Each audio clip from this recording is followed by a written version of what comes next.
Now, how we will proceed to transact business in this committee is we will use the following guideline.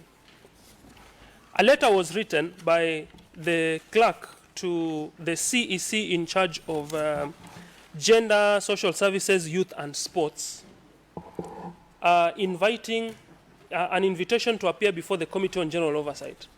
And I hope we have also been availed copies of that letter.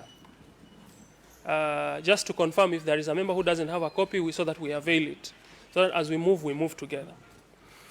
No, so the invitation reads that to the CEC member in charge of matters of sports, through the county secretary, dear sir or madam, reference invitation to appear before the Committee on General Oversight on Thursday, which is today.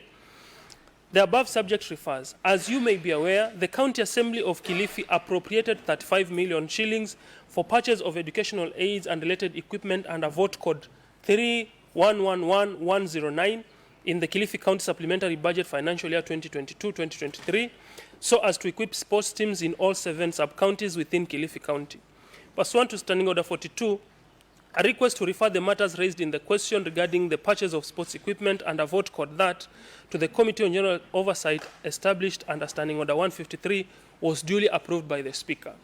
This is therefore to and pursuant to Article 195. I have referred you to Article 195 of the Constitution, invite you and the Chief Officer in charge of Youth and Sports to appear before the Committee on General Oversight on Thursday at the County Assembly chambers starting 10 a.m. The question was attached to this invitation letter, and then we also indicated that they are required to bring with them all the officers, papers, books, documents, or records related to this matter. And the matter is vote code 311109 on purchase of sports equipment or purchase of educational aids and related equipment in the Kilifi County Supplementary Budget Financial Year 2022-2023. So what is expected from the executive after we write this letter? We expect that the CEC member, because this is the head of that department, to be accompanied by all the officers. And our letter was very categorical that it is inviting the CEC member and the chief officer. But we also indicated that they can be accompanied by any other officer who is related to this matter of purchase of sports equipment. So if there is any procurement officer that is needed or accountant or whoever is needed. Now, the documents that we expect is, first of all, a confirmation that this money was spent, and if it was spent, whether the process was duly followed. And the process, we are talking about the procurement process. If an advertisement was done, if bids were received, if an evaluation was done, and if the evaluation was done, who was awarded, who was the responsive bidder, who was awarded, and were those goods delivered, and if they were delivered, are their delivery notes to confirm delivery of those goods, and lastly, how were they distributed to the respective 7 sub-counties. That is the information that you deserve, and that is what is expected from this question. And once those goods were supplied, how much was paid to the bidder who supplied those goods? And all that should be backed by evidence, because as an office, we expect them to have all these documents.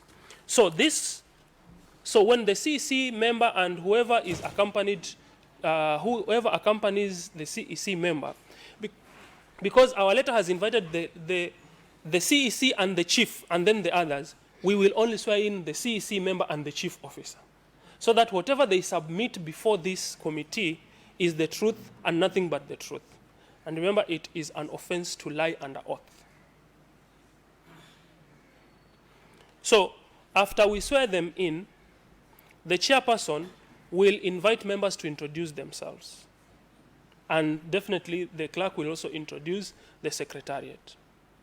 And then the chairperson will read the question as raised by Honorable Changawa to the CEC member and confirm whether the CEC member received a letter of invitation from the county assembly, and whether the question that he has read is the same question they have come to respond to. Once that is confirmed, the CEC member will be given an opportunity to respond.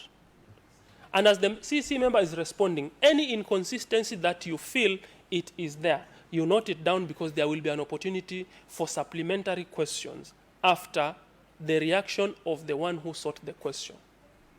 Tunaelewana hapo? So that we have some order. I have indicated that when the CEC member and the chief officer, because our letter was categorical that it's inviting them and other officers, if there are other officers, we will not swear them in. We will swear in the CEC member and the chief officer, so that whatever they submit on record is the truth and nothing but the truth. And it is an offense punishable by law to lie under oath in a parliamentary committee. So once they have sworn in, they have sat down, the chairperson will give an opportunity for members to introduce themselves. Then once members have introduced themselves, the chair will read the question to the CEC member and the chief officer and the officers from the executive. Then the chair will ask them to confirm whether it is the same question they have come to respond to. If they say yes, that is the question, then they will be given an opportunity to respond and table any document that they have with regards to that question. Whatever will be tabled here, we will be able to verify and inform the chair whether it is sufficient or not. But as the CEC member and the chief officer are responding, if you have any issue that you feel is inconsistent, you note it down. Because the first person to give a reaction to that response will be the mover of that question, who is Honorable Changao. So Mheshimiwa Changao will give his reaction to that response, and then other members will also be given an opportunity to ask supplementary questions. Then the chair will give guideline on how the meeting proceeds. So we all speak through the chair. Are we clear on that? Okay.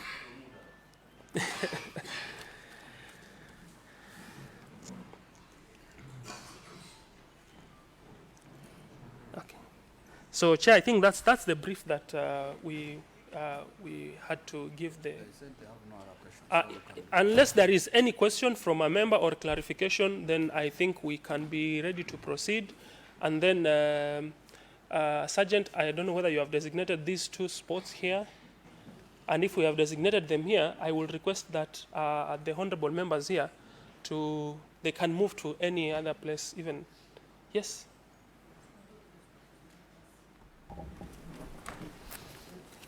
Tuachie hii nafasi hii hapa.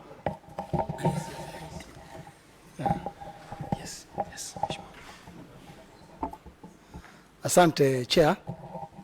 Nashukuru kupata hii nafasi, na pia nashukuru Bwana Principal Clerk kwa kutupatia ufafanuzi mzuri. Na fikiri kutoka tuapishwe ndio kikao chetu cha kwanza kukaa na waziri kwa bunge la Whole House. Kitu tu mimi nataka niongee ni kwamba mimi kama majority leader wa bunge hili, kuna umuhimu waheshimiwa tuweke heshima, tuulizeni maswali ya nidhamu, na pia tumheshimu mwenzetu ambaye ameleta mswada huu. Hii ni kwa manufaa ya wananchi wetu wote wa Kilifi. Mswada huu ambao umeletwa na Mheshimiwa Changawa haukuletwa kwa sababu ya chuki, na wala haukuletwa kwa sababu ya fitina. Umeletwa kwa manufaa ya wananchi wetu. Kwa hivyo lisichukuliwa ya kwamba ni chuki. Kwa hivyo ukipewa nafasi, jua tunazungumzia kwa jumla kwa manufaa ya wananchi wetu. Tuweke heshima. Asanteni na Mungu awabariki.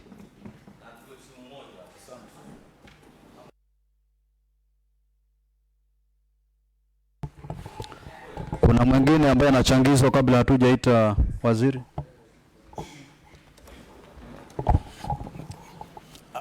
Thank you. Asante. Maybe Chair, through the Chair, are there any documents that we have received prior to this exercise? Any document that maybe you requested and we have received? No. In fact, they are supposed to table them when they are responding. If you read the letter we wrote means that indicates that they are supposed to bring all the documents or responses.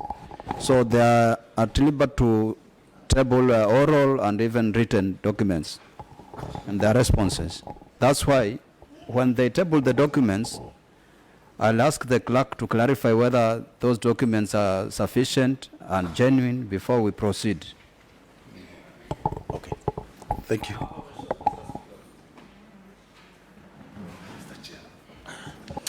Asante. Mimi yangu yatakuwa mafupi sana. Nafikiri kama alivyozungumza leader of majority kwamba si masuala ya chuki.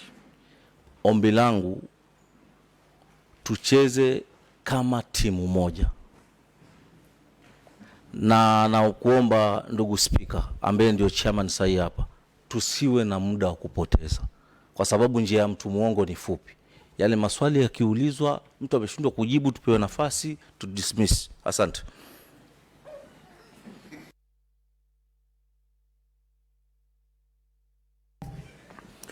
Nataka niulize kama ni sawasawa tukiwa na swali ambalo ni kuhusiana na item katika the same department ambayo pia ina utata, kama itakuwa sawasawa kuuliza swali katika kikao hiki.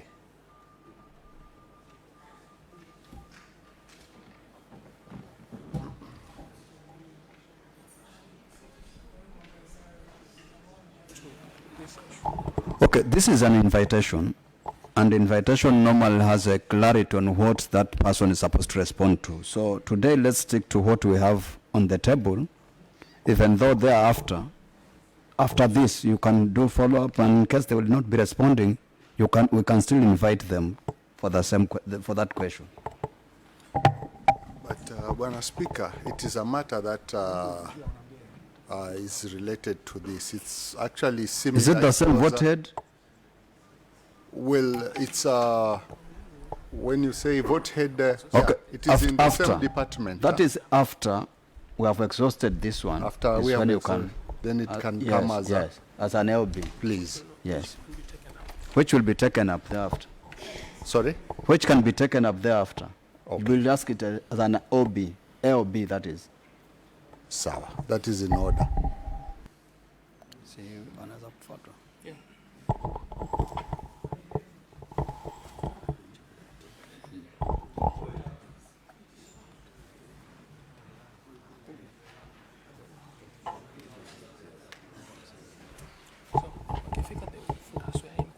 Okay. That's all. They will settle and then you will direct them to come here for swearing in. Okay, so members, we are waiting for the witnesses, so let's be settled.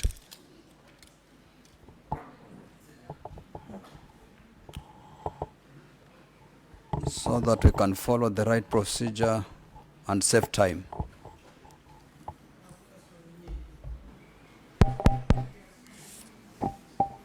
Mic check. Yeah.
Yes, clerk, assist the two officers take oath so that we can proceed.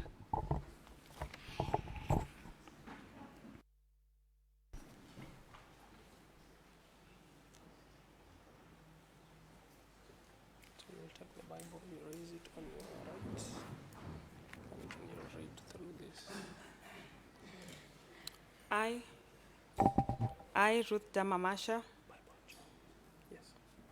do swear that the evidence I shall give before this committee on the matters under its consideration shall be the truth, the whole truth, nothing but the truth. So help me God.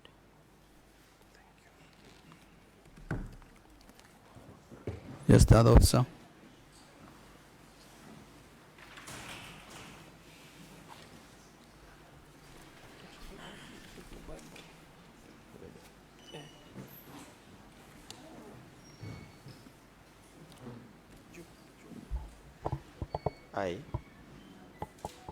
I, Naftali Owino, do swear and affirm that the evidence I shall give before this committee on matters under its consideration shall be the truth, the whole truth, nothing but the truth. So help me God. Members, we are going for auto self-introductions. We will start from my extremely left.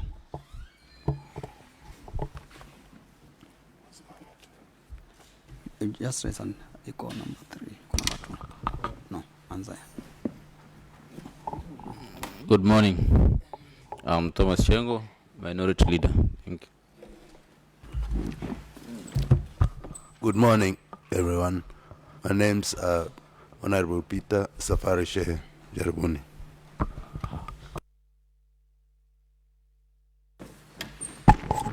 I'm Emmanuel Changawa, Damaso Ward Rep. Good morning. I'm Mambire Mohammed, Bamba Ward. Good morning.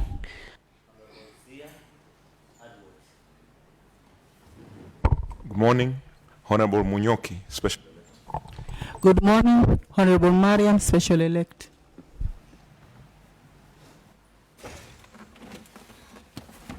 Good morning, Rose Baraka, Sabaki Ward.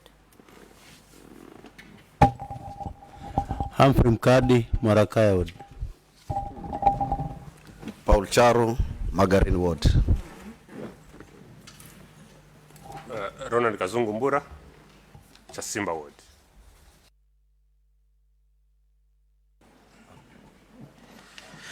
Yeah, the senior most, Hassan Said from Matangone Ward. In the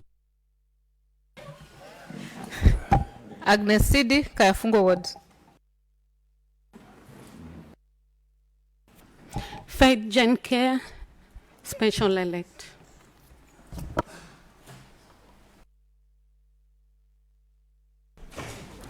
Habari za sahizi, kwa majina naitwa Umi Abu Muhammad, ni mbunge mteule. Assalamu alaikum. I'm Radhia Omari, Deputy Minority Whip.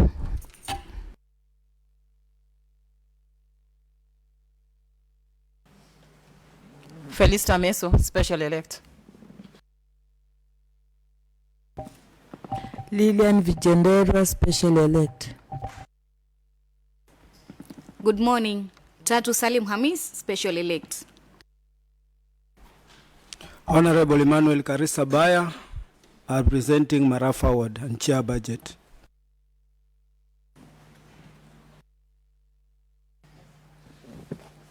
Patricia Abong, Special Elect. Ray Katana, Sokon Ward. Amis Jambo, Jirara Ward. Juma Chengo, Mnarani Ward.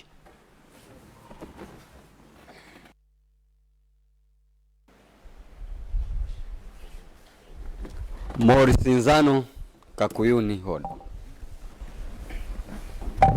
Rashid Odiambo, Malindi Town Ward.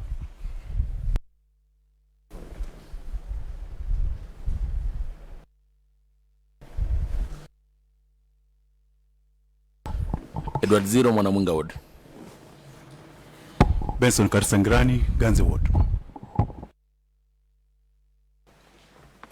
Fondo Garash Ward, Deputy Minority Leader. Haron Tete, Shimulatewa, Majority Whip. Ibrahim Abdi Athman, Majority Leader. Tali Kombo, Ruruma, and the Deputy Speaker.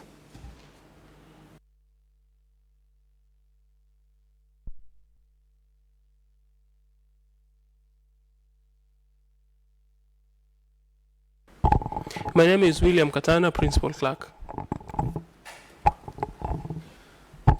CPA Michael Ngala, the Clerk of the Assembly. Yes, our officers also. You can share your name. My name is Dr. Rupda Mamasha, CCM Gender, Youth, Sports, Culture, Social Services, Special Programs and Disaster Management. My name is Naftali Owino.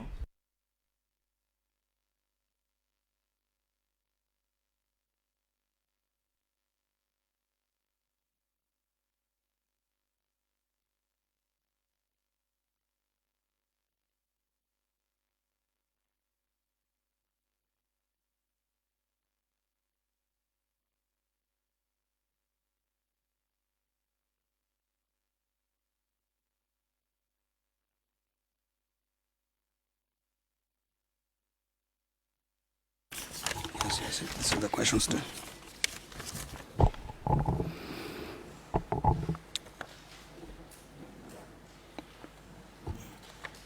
Is this the question?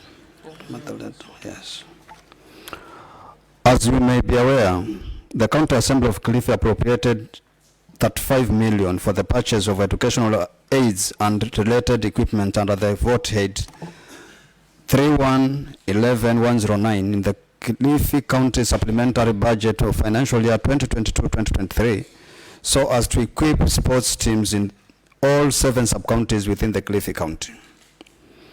As you may also be aware that sports teams in all the 35 wards were expected to receive the purchased sports equipment before the end of financial year 2022-2023. The department has, however, not delivered the sports equipment, and no explanation has been provided to the County Assembly or the sports teams in the wards on the inability to implement the approved budget. This has caused tensions among the youth in the wards and the unwarranted hostility against leaders across the county. Pursuant to Standing Order 42, I request that you to refer the matters raised in the question regarding purchase of sports equipment under vote head 3111-109 to the Committee on the General Oversight established in Standing Order 153. I further request that the County Executive Committee member in charge of the gender, culture, youth, and sports, and the Chief Officer in charge of youth and sports be invited before the Committee on General Oversight with all the officers, papers, books, documents, and all records related to give further clarifications and inform the Assembly on the matters raised in this question.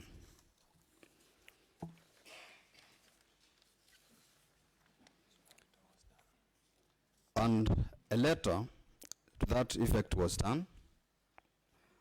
I want to read the letter so that you confirm whether you have both these two documents.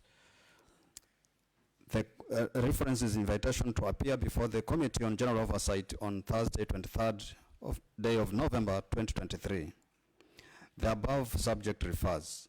As you may be aware, the County Assembly of Kilifi appropriated 35 million for the purchase of educational aids and related equipments under the vote head 3111-109 in the Kilifi County Supplementary Budget of Financial Year 2022-2023, so as to equip sports teams in all 7 sub-counties within Kilifi County.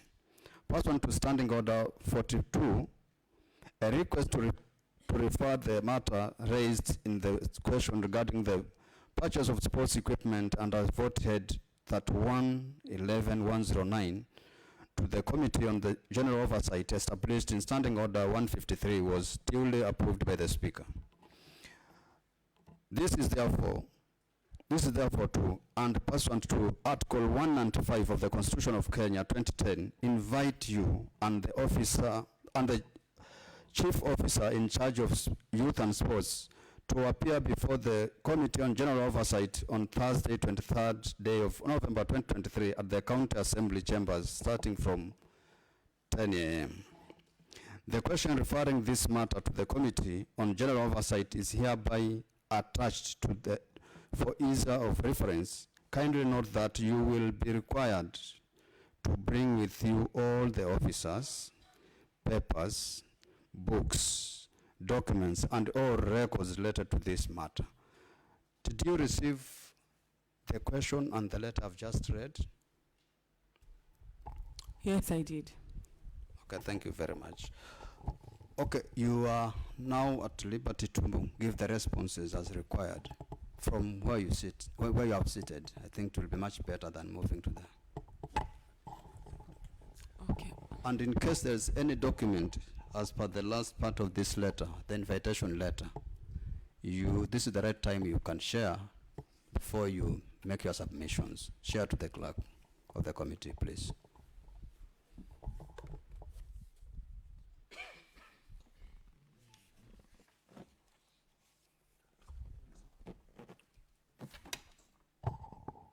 I do hereby submit the documents to the.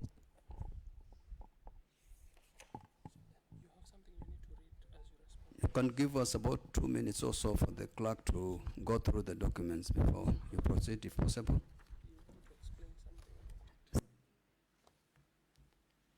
Let the clerk just check. Just take your seat. I'll give you an opportunity to respond.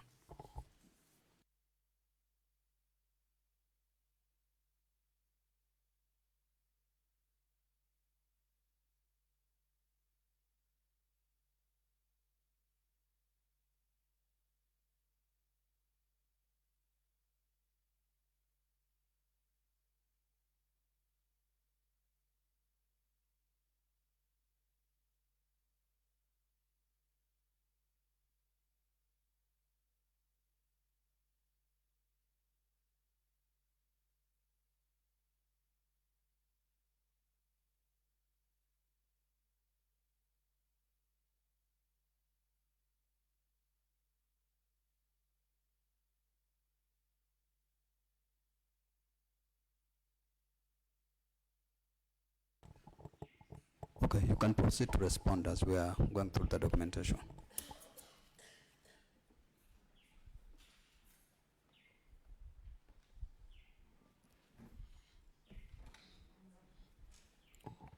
Good morning once again. Allow me to present. So we received the letter on 17th of November 2023 and attached are the documents in response to the letter. So this is in response to the request from various sports clubs and teams for sports uniforms and equipment. The department had allocated 35 million and the procurement process for the sports equipment was initiated by the Department of Culture, Social Services and Sports towards the conclusion of the financial year 2022-2023. The goods were received at the county general stores on the June 10th and subsequently transferred to the departmental storage container on the same date. So I have a list of the items that were ordered for in quantity because we had already started the procurement process before all the members of the county assembly had brought in their requests. So the items that were ordered from the department were 100 footballs, branded football jersey, a set of 18 pieces. We received 300, so maybe I can send copies so that you can go through the documents.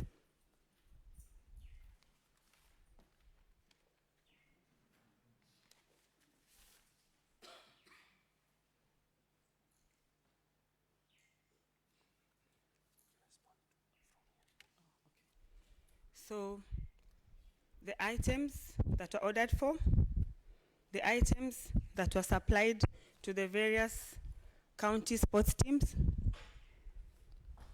the items that were issued to the county assembly committee member during the meeting that took place, the items that were given to the Special Olympics that we took to Berlin this year, and the items that were purchased and issued to the KISA teams that took place in Tarakaniti this year, and also the items that were issued for Kikoska.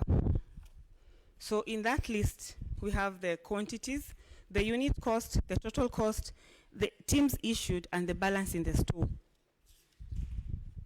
So that's the attachment plus the prices. Maybe we can go through. The Department of Sports has effectively utilized the sports equipment to meet the needs of the teams within Kilifi County, and as part of its initiatives, the department has been conducting grassroots talent searches through the Governor's Cup, which has so far covered, as at yesterday, 20 wards. Each ward has seen 7 teams benefiting from the program, receiving a set of jerseys and a ball each. As at 21st of November, we had issued 119 teams, which comprises over 2,380 individuals that have been provided with the necessary sports gear. To ensure responsible management of the equipment, the department has taken measures to safeguard it by storing an issued equipment in a securely locked shipping container, and the table that I've shared with you provides details on the procured item, their estimated costs, the number of teams issued, and the current balances at the storage facility. This storage facility is at Kibaoni Social Hall, which is also domiciled at the Department of Gender. Verification of this information is available should the need arise. So maybe you can go through. And as at now, the teams that we have issued, I think all, because it's a bit heavy, we have issued to, as I said, 20 teams for the Governor's Cup. For the KISA, we had 4 disciplines, both boys and girls, and it's also in the document attached. As at now, I wish to say thank you for the time you've given me, and I allow any questions. Thank you. Maybe Waziri, we were struggling to go through your what you are reading, your response. Okay. I think there's some copy which is was on top of the document you have shared. Is it the same? Yes, this copy has the sports equipment purchased for the 35 million allocated for the financial year 2022. So if you look at the first item, football, we procured a total number of 100 balls, and the quantity was 1,800. One ball costs 5,500, so 9.9 million was used. And as at now, we've issued to 37 teams, 119 for the Governor's Cup, and some for KISA, Kikoska, and the Special Olympics in Berlin. Okay, members will be getting copies shortly. Maybe before we proceed further, we want to get some clarity on the document you have shared with us. Okay. You said that when the procurement process was initiated. Yes. When was it initiated from the document you have shared? When was the procurement process initiated?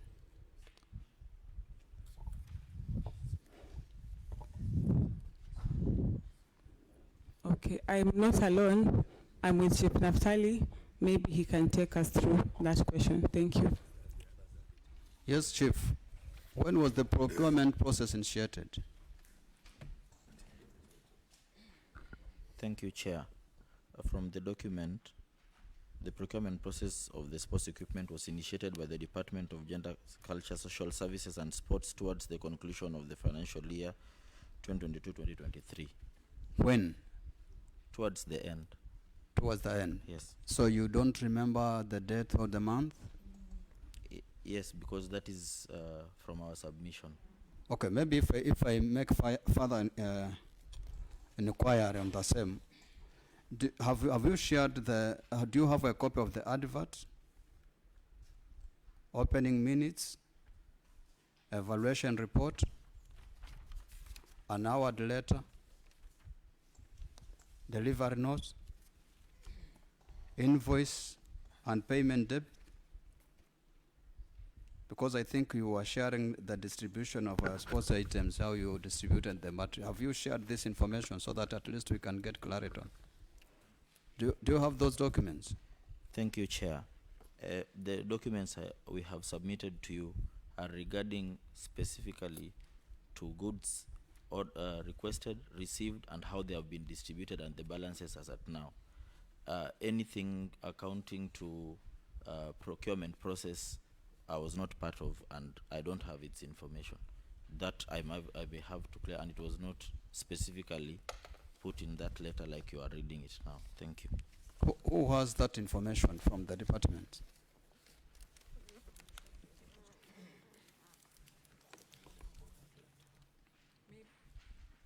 Waziri, if you can respond to that question. Thank you, Chair. Maybe regarding that question, the head of supply chain could be in the best position to respond to this. Who? The head of supply chain. But I think in the letter written to you, there was a paragraph which said the question referring to this matter to the committee, the last paragraph. Yes, Chair. There's somewhere where you are told, let me read the last part of the letter, which was shared, which you said you have a copy of it. The question referring this matter to the Committee on General Oversight is hereby attached for ease of reference. Kindly, and I'm repeating, kindly note that you will be required to bring with you all the officers, papers, books, documents, and or records related to this matter. Did you see that paragraph? Thank you. Did you understand? Maybe you understood the way it was framed? Thank you, Speaker. I have seen the question. As at now, we have the chief officer. However, those who were in charge of this process are currently not in office, so I could not call upon the procurement officer because she's currently on, I think, suspension. And the documents that I have are the ones that have submitted. So maybe you can give us time to find or respond to that. Thank you. Okay. I think the committee will decide on giving time or not, but you should also be mindful, because you cannot just say time. If you are asking for time, maybe you could say some few minutes, 2 hours, or how many days, so that the committee can decide whether to give you that opportunity or not. But if you put it that bluntly, it will be very difficult for even the committee to make a decision on the same. I will propose you give us at least 14 days. How many days? 14 days. Okay, the committee will decide. Members, we are waiting for what the Waziri has shared, so that we can be in a position to internalize those details for ease of reference.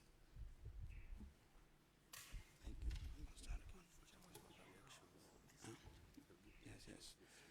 But members, before we go to other members to give their reactions regarding what Waziri has shared, let me give this opportunity to Honorable Changawa to give his remarks on the same. Should be this side. Thank you, Mheshimiwa Chair. In all due respect, I'm seeing the learning process from the executive side. We cannot have requested for documents and about 7 days or so, then Waziri appearing and again requesting for other or some days to bring these documents. And again, the documents that have been given to us are documents that have been they are from their office. So I fail to understand why the other documents have not been brought here. So actually I don't see the need of we dwelling onto this issue when the actual documents we requested are not here. That's my take.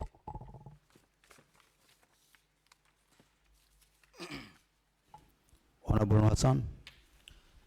Asante Mheshimiwa Spika. Mimi kwanza naomba tu kuuliza wizara hii You can take note of the questions so that you'll respond to them. I want to take about 4 members, then you'll respond. Proceed, Honorable Hassan. Nilikuwa nauliza hii procurement pamoja na hiyo purchase iliyofanywa ilikuwa ni ya kikoska ama ni governors cup ama ilikuwa ni yetu sisi hapa members? That is one. Number 2, kwanza nasema na washukuru, wamefanya kazi mzuri sana kuandika hizi karatasi. Hivi vitu tukienda sasa hivi tukitoka hapa tutavipata katika hiyo store yetu? Asante. Honorable Ibrahim. Hicho ni kionjo. Asante Bwana Mwenyekiti. Swali langu linaenda tu kwa waziri na linahusiana na kwamba kulingana na malalamishi ambayo yametolewa na Mheshimiwa Changawa, mbali na Mheshimiwa Changawa, Madam Waziri, kuna taasisi yoyote ya kiserikali wamelalamika kwa ofisi yako kuhusiana na malalamishi yaliyoletwa na Mheshimiwa Changawa? Kama kuna barua yote ambayo mmepata kutoka kwa anti corruption, DCI? Nukuu hayo maswali baadaye utajibu. Umeelewa Madam Waziri? Kwa nataka kusema mbali na malalamishi ambayo haya yameletwa na Mheshimiwa Changawa, kuna taasisi yoyote pia walilalamika sawa sawa na kama Mheshimiwa Changawa? Honorable Tete. Asante Chairman kwa kunipea nafasi hii. Napenda kuelekeza swali langu kwa waziri, na ikiwezekana pia usaidiwe na mwandani wako ambaye umeambatana naye. Kwanza, mwaliko ama invitation yenye umepewa imeeleza vyema ya kwamba waambatane na stakabadhi zote ambazo zinahusiana na maswali.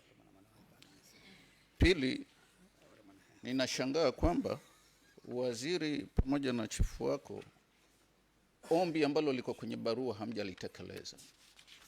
Mmeambiwa mje na stafu yoyote ama ofisa yoyote ambaye ana uhusiano wa karibu na hii procurement ambayo imefanywa, ambayo kwetu sisi si Mheshimiwa Changawa peke yake ambaye ana shauku, sisi sote. Na ninaona kama ambaye mmekuwa na technical delay ambayo mmeipika ya kwamba mkifika hapa mtutatize na hiyo hali. Hawa officers wengine wako wapi ambao walikuwa ni waambatane na nyinyi na hawakuweza kufika hapa? Ni kwa nini? Hiyo procurement team yote.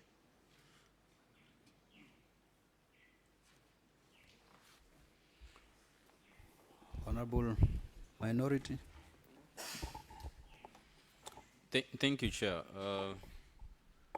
From the submissions from the department, that is Waziri and Chief, it is very clear that they're exempting themselves from the process of procurement. And again, the excuse that the procurement officers are not here is because they are on suspension. So my question is, how sure are we that they'll be presented before this committee if that was the reason they are not here today? Thank you. Honorable Mbura, then they respond. After that, then we go to Mwambire, Hamis Jambo, Mheshimiwa Ngirani, Morris, and Mukumbi, and Zero. Thank you. One is like a repetition of what Hassan has asked, Honorable Hassan, is on the initial purpose for the purchase of these items. We have heard of the Governor's Cup, the Kikosa, I don't know. I remember we, Waheshimiwa, were requested to give lists of the items we need for our wards. Again, if I'm not wrong, or I could have maybe had you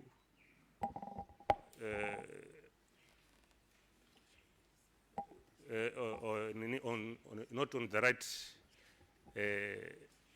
list you've mentioned, that you received a list from, you ordered a list of items that we had not sent to you before. The list you purchased or you ordered for was not the list we sent to you.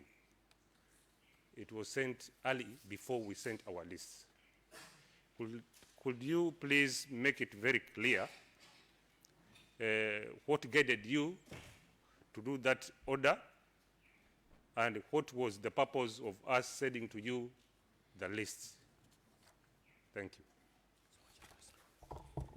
Waziri, I'm giving you an opportunity to respond. But as you respond, from a professional point of view, if you look at these figures here, they're supposed to have been derived from either a delivery note or some of the documents you are saying they're not available because of the officers. Maybe when you are responding, you'll share where you got these figures here, because they must be from a very, very crucial document which is not within the documents we have shared. Respond, please. Thank you so much, Mr. Chair, Speaker. Maybe to answer some of the questions, there are some that I'll pass on to Chief Naftali, but about the time, I'll start with Mheshimiwa Mbura. I sent a letter requesting for all the MCAs to bring in the list of items. And by the time we were doing this budgetary, we were discussing the budget, we as a department had already sat and looked at the needs of the county. Remember, we are not only focusing on the ward, we have teams that we support. We have to make sure we support sports within the county, both in school, both those in TVET and at the ward level.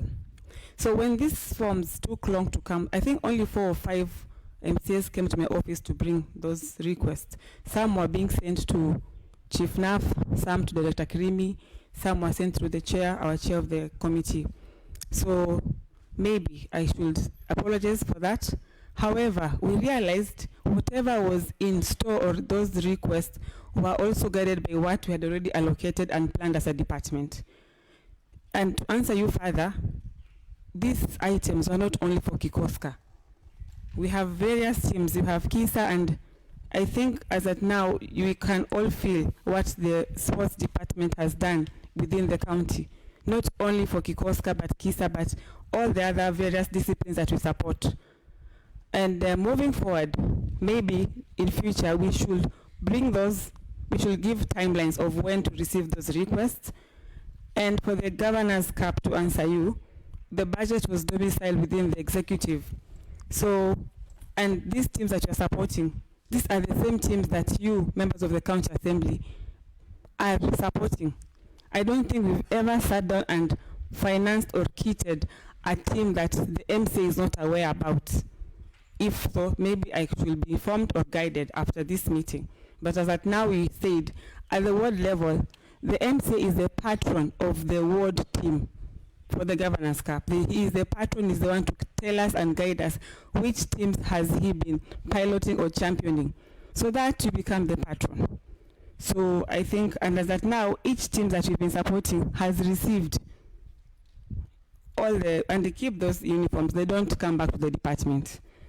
To answer for the representation, we had informed our procurement officer, Madam Charlotte, the current one, because I've had like a series of 3 procurement officers from the time they came into office.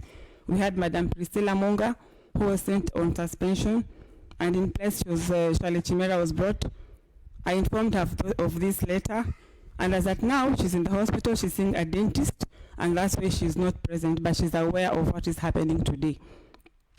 We've also had 2 accountants. We had Mr. Dennis Mamuye, who moved, and right now I was given an accountant, Dorothea, and I also have another accountant. So I think we all have to sit as a department, so that as we are furnishing you with the correct information, we're all on the same page, and that's why we're asking for 2 weeks. And also, we have other programs, and I feel like the 14 days will be sufficient to furnish the department or this house with the necessary information.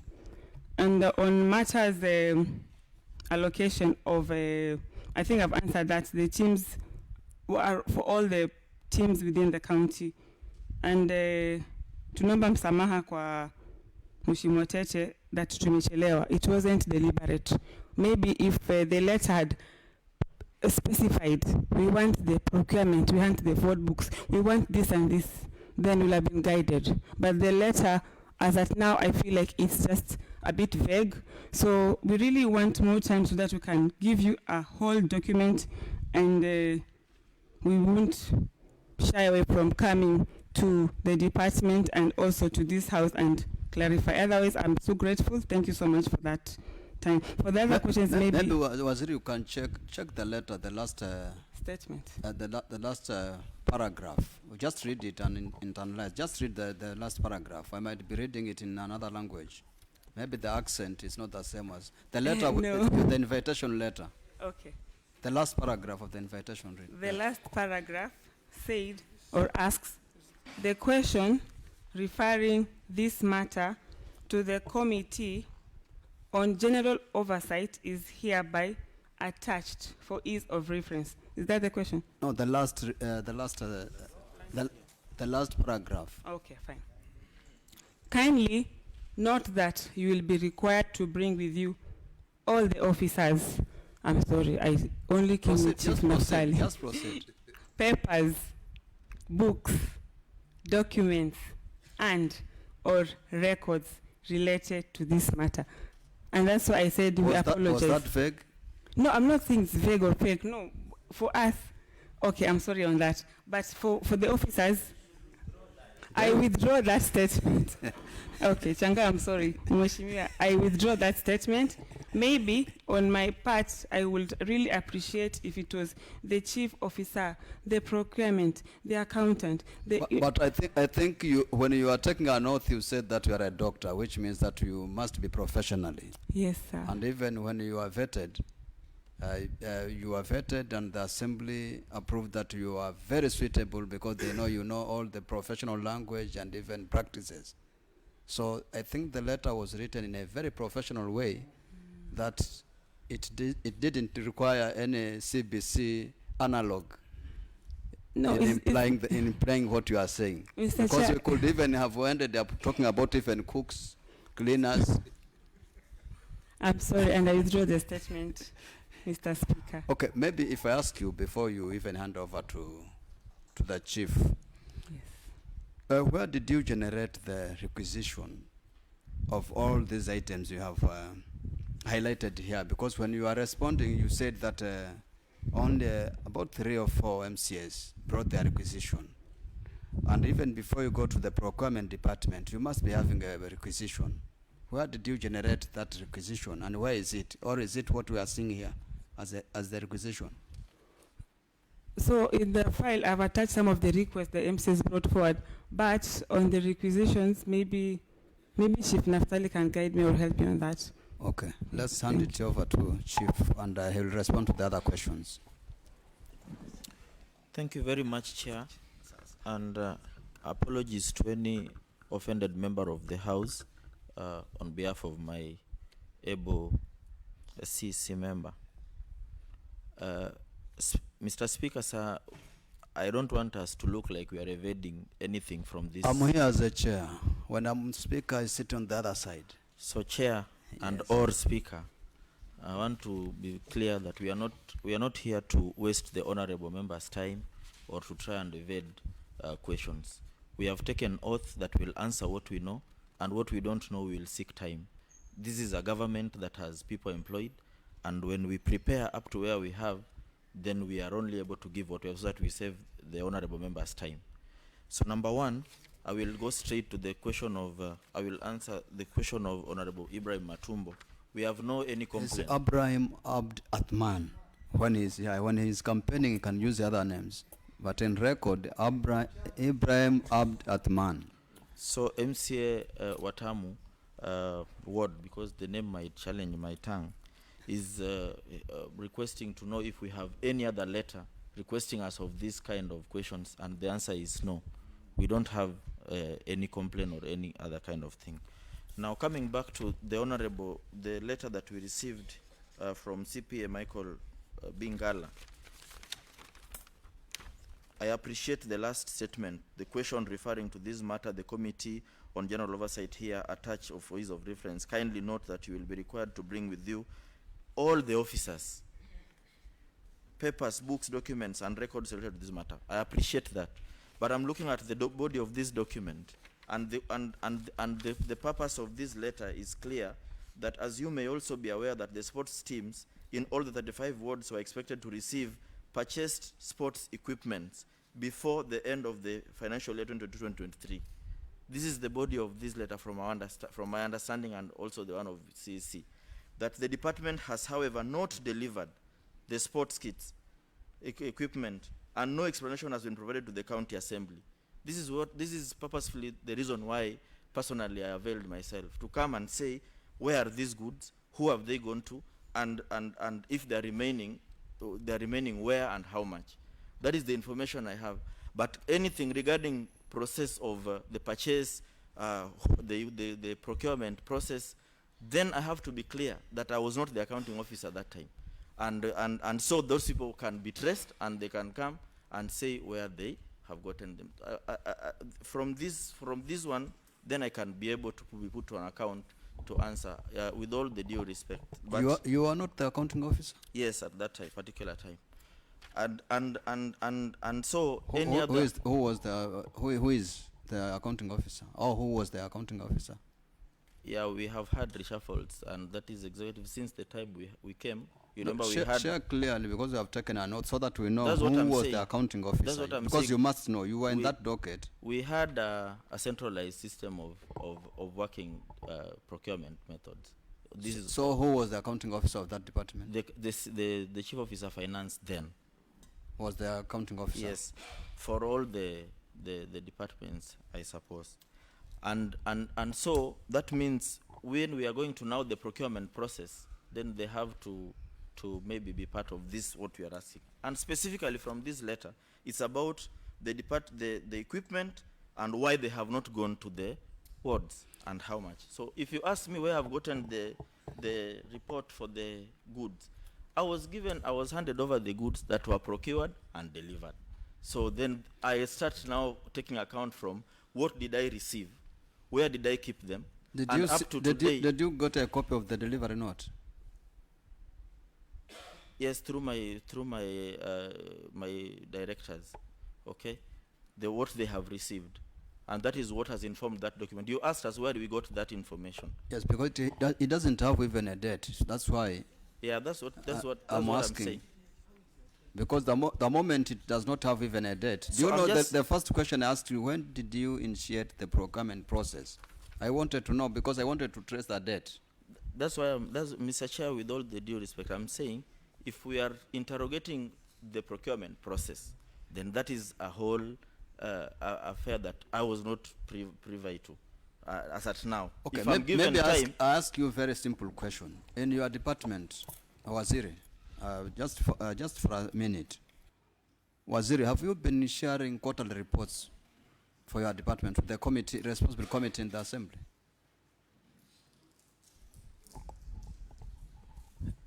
Yes. You have been sharing quarterly reports? Yes. Was this information shared in some of the quarter reports you have been sharing? We just shared the programs that we have been doing, but this specific activity, no. Okay, I think that is the reason, Chief. The letter indicated that we have done nothing in regard to this, because from the record we have at the Assembly, there is nowhere where it is indicating that you have even attempted to implement what the members had resolved in that budget. That's why the letter, even the question which was raised by Honorable Changawa, had that indication. So it was not, they were not doing it in bad faith. They were saying it in reference to what the department has been responding. So when you are writing, when you are giving any reports, that is the quarterly reports to the responsible committee, you must give the clear information so that the committee can be fully aware. Otherwise, when other members were inquiring from the committee, there was nobody who had that information, that there's any attempt that had been done in reference to that vote head. So I think that is the main reason. So you can proceed, Chief. Thank you very much, sir, for that clarification. So, and to the question of Honorable senior most member of the House has introduced himself from Masangoni. It is true. Yes. He's the senior most. Yes. He served as a councillor, and he is serving his third term as an MCA. So he's the senior most in the entire county. And I wish him well in the 5th attempt. Now, the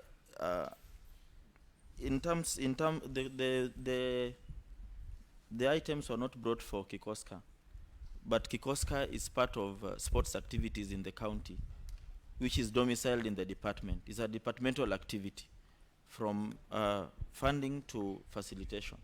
So that is why it found its way in this report. And that was not in any way going to deprive. Chief, before you proceed, so that members don't ask more questions about the same. In this vote head, that is 31-11-109. Was it, was the equipments intended for Kikoska or for the ward teams? Because I think that is the same question Honorable Hassan and Honorable Mbura were asking about. If you give clarity on that, everything will be okay. So the requisitions were made for the sports, supporting sports in the entire county, but in the wards, but in the entire county, okay, as an executive function. I also know that members brought to us requisitions, and that is why I said by the time this, from the response, if you read our first paragraph, it says the procurement process of the sports equipment was initiated by the Department of Gender, Culture, Social, towards the conclusion of the financial year. By the time these requisitions were trickling in, I received them. Personally, I received requisitions from most number of the MCAs. But then this process was on. Thank you. Let's get questions and concerns from one. There's okay, there's a reservation from Honorable Mbura, then I go to the leader of minority. I really don't get what the chief says. Honorable Waziri has said that she only received 4. The chief has admitted that she received a list of members. Where were you taking that list to? Were they to be processed together with those Waziri received, or each and every office was doing differently? They were supposed to end up at one pool, Mheshimiwa, so that they will process them as one bunch. So they were coming in through different sources, but ending up at the same place. But remember, those items, it means they were not processed because they reached Waziri. Only 4 reached Waziri, and she was to approve the 4. So you received them, but did not reach the Waziri. That could be also a problem that occurred between you two. Well, Mheshimiwa, what we realized, even after the process had gone on, that most of the members they were requesting almost similar things, because sports is similar all round. So we received them. Even those that Waziri says she received, they are the ones that went to her directly.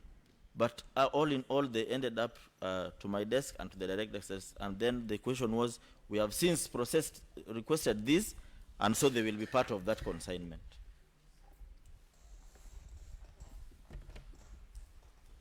Chair, I think you are preparing a soup, but the ingredients are not enough. So I don't think you are going to enjoy the soup.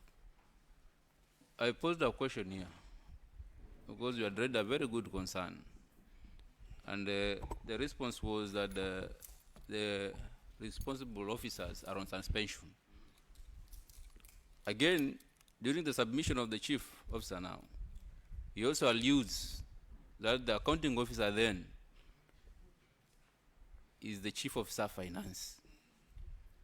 So he's even increasing the number of officers who should appear before this committee together with them.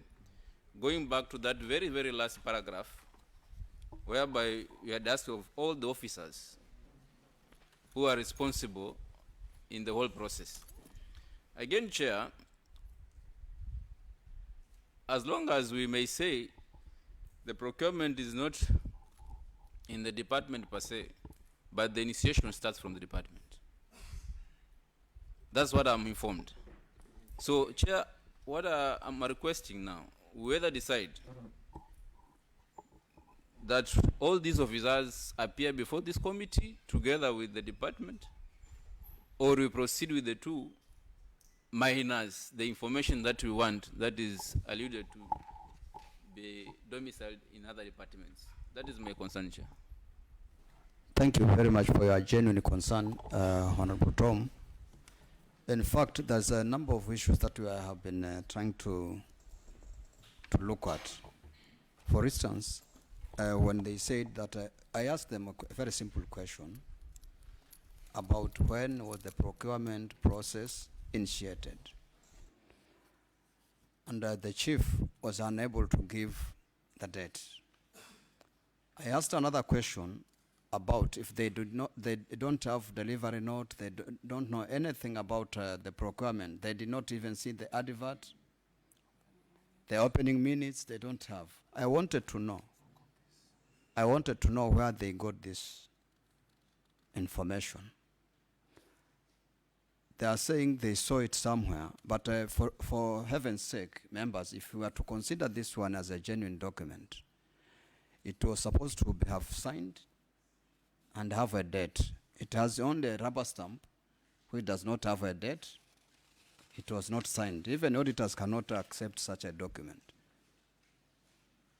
It is like it was authored, such reach at the figure. So, and even the address of this stamp, I don't think if it is the. Do you have a copy like me so that you look at the address, if whether it is? They're not stamped. Let the principal clerk read the address. If it is our address or it is a departmental address, then maybe we'll be in a position to read the address for the members. This is County Director of Sports, PO Box 256, Kilifi County. Is this the county government of Kilifi address? Or it is the address for the director? So members, I think this document is not genuine. So I think maybe we go by the suggestions of Honorable Tom. Members, you decide whether we need to have another sitting for all the other officers and all the genuine documents be provided to the committee. Because let us be very honest, Chief and even the CC, we are all professionals.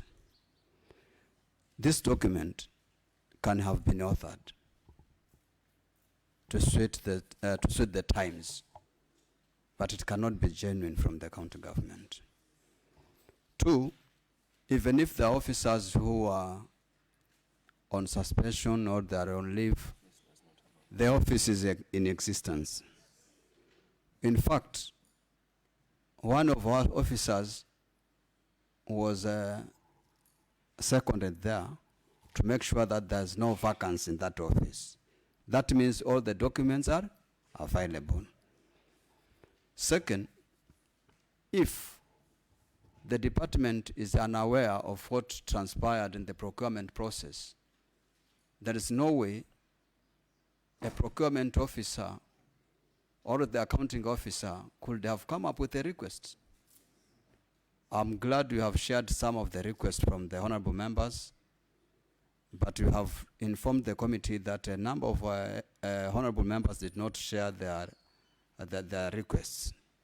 That means the department came up with a request so that you can buy all the equipments which were required in that fort head. It is good also to share with the members a copy of the request that you made. At least if you could be having a genuine copy of the request you made to the procurement office, we could say that you are attempting to respond to the questions. Otherwise, members will go around, turn around,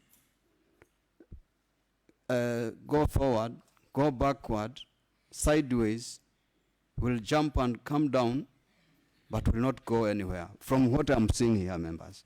So it is you, but I need to hear from you members, because as a chair, I cannot say anything on regard to the best way forward in this. But I'm giving members here to give their genuine concerns and to look into this. But let me warn you members, as much as we'll comment about what we have been provided here, I don't think we'll get anywhere, because this one just justifies the figures, but we don't have any document which can clearly show whether these figures are genuine. So members, let me give it an opportunity to Honorable Mwambire Mohammed. Thank you, Chair. Thank you, Waziri and Chief, for honoring the invitation. But to our surprise, is that first, Chair, through your guidance, Chair, the document that has been tabled to this House are not authenticated, as you have guided, because in any government document or any document that are tabled in a house of honor like this should have been honored by the highest or the senior most officer of the department. So the document should have been signed by Waziri to show the authenticity of it. Otherwise, we are seeing a reconciled document, a document that was made to reconcile the amount of money in question and an answer to the question. Two, with all due respect and through your guidance, Mr. Chairman, the letter was very clear that we needed all officers and documents, but the documents were not submitted. The ones that have been submitted here, in fact, the House should not deliberate on this because they are not authenticated. And then the officers in question are not here. When the chief officer tells this House that he is not an accounting officer of the department, now that he don't know anything to do with the procurement of the same department that he leads, he is misleading this House. Because we know the requisitions of any document to be tendered or any procurement document should be initiated by the chief officer. Whether it was centralized or not, he is the one who initiated. As the committee may give time to the chief officer and Waziri, my question is whether we have different vote heads of Kikoska budget and this budget. Whether we have a different budget of the governor's cap and this budget. Because according to the reconciling document that I have here, and I will call it a reconciling document because it is not authenticated, is that the purchase of the items only spent 34 million. The amount in question here is 35 million. Now, let the department also tell us that out of the sports items that they have purchased, where are they getting the other expenses on the governor's cap and the Kikoska items? Because if they combine the two vote heads, which we know they are separate, We know there's a vote head for Kikoska and there's a vote head for this. If they combine the two, where did they get the facilitation money to take people to Kikoska and buy all these items which they are telling us here? So if the committee will give them time, they should come and tell us here whether we have a separate vote head for Kikoska, we have a separate vote head for this vote head in particular, which is in question to them. Honorable Jambo. Asante mwenyekiti, swali langu litakuwa dogo tu kwa waziri na chief officer.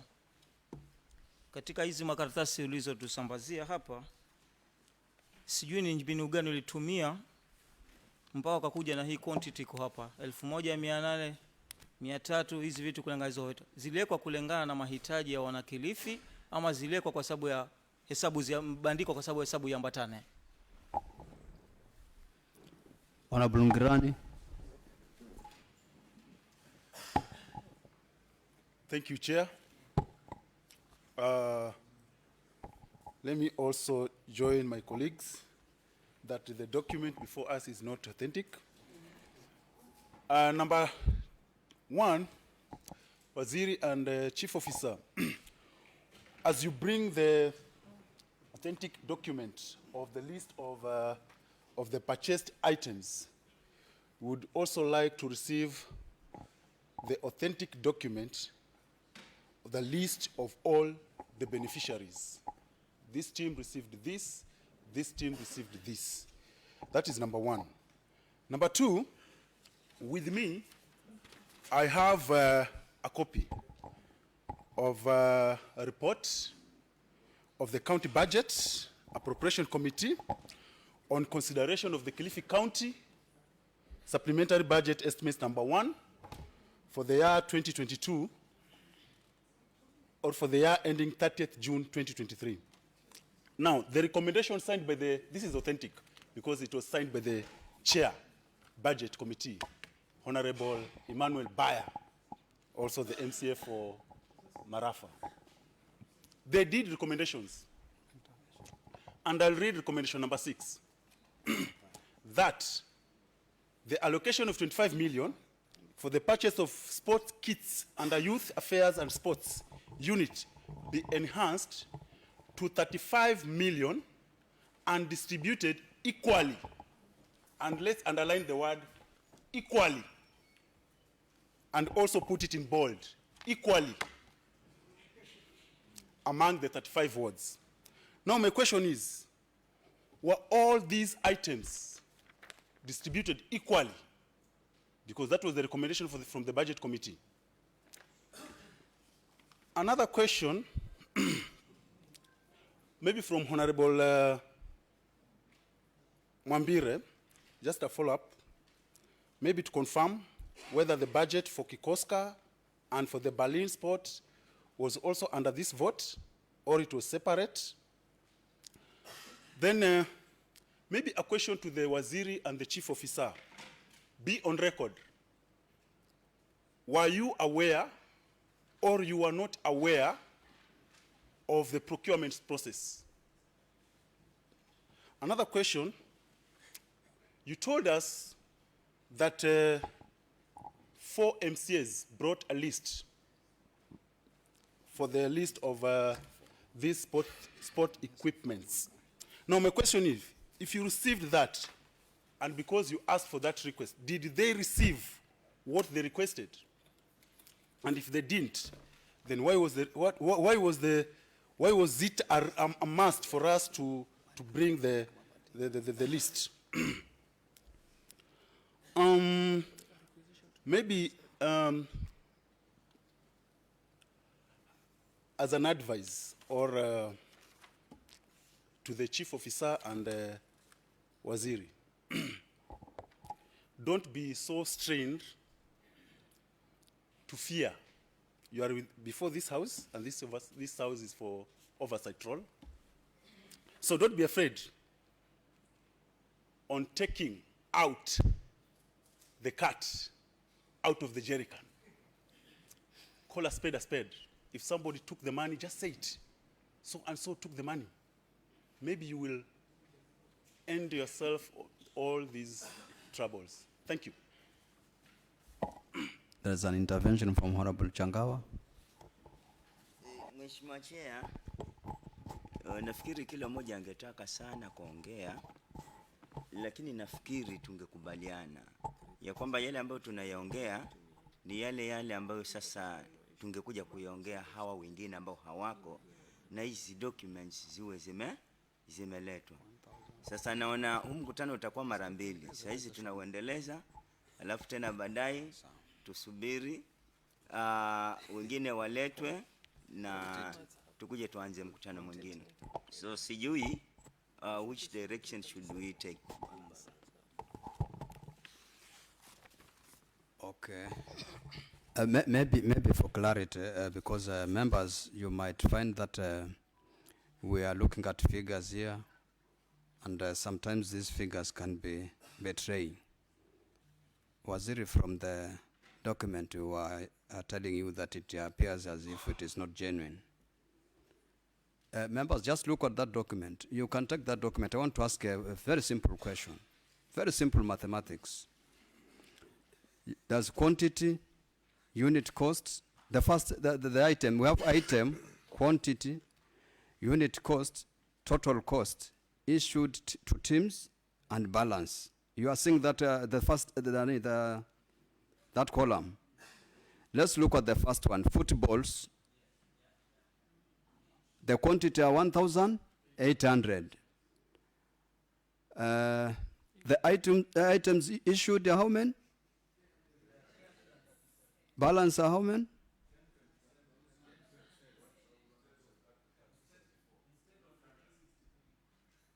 Is that okay? Does that add up?